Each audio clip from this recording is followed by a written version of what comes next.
नूआपड़ा जिला प्रतिष्ठा दिवस एवं मारागुड़ा महोत्सव सांस्कृतिक शोभायात्रा अनुष्ठित। जुआर मुई रुद्र आपण मानके न्यूज 26 को स्वागत। आज नूआपड़ा जिला सदर महकुमा ठारे नूआपड़ा जिला प्रतिष्ठा दिवस एवं मारागुड़ा महोत्सव उद्घाटन उत्सव उपलक्षे सांस्कृतिक शोभायात्रा अनुष्ठित हो जाइछि।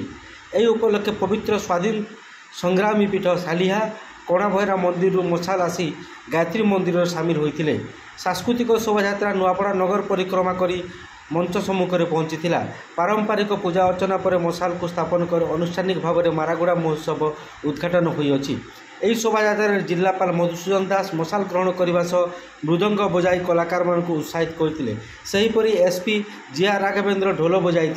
अन्य मध्य पूर्वतन जिला सांसद बसंत कुमार पंडा, अतिरिक्त जिलापाल सुभाष चंद्र रायता, उन्नयन अधिकारी लंबोदर धरुआ, उपजिलापाल जोगेन्द्र माझी, सूचना और लोक संपर्क अधिकारी विद्यापति पंडा, जिला क्रीड़ा अधिकारी राजेन्द्र बढ़ई, वरिष्ठ आईनजीवी प्रसन्न पाढ़ी प्रमुख जोग देते। अनेक सांस्कृतिक दल सामिल होते।